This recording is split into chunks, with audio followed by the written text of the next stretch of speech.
Hi guys, I am back, and my curry chicken make its own water.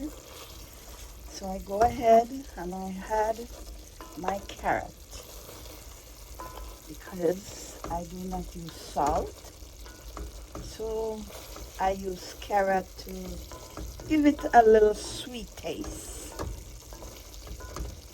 And with my seasoning them that I use, they don't have salt. You see, it makes its own water, and it takes time and simmering down to my Jamaican authentic curry chicken, guys. So stay tuned. Bye bye.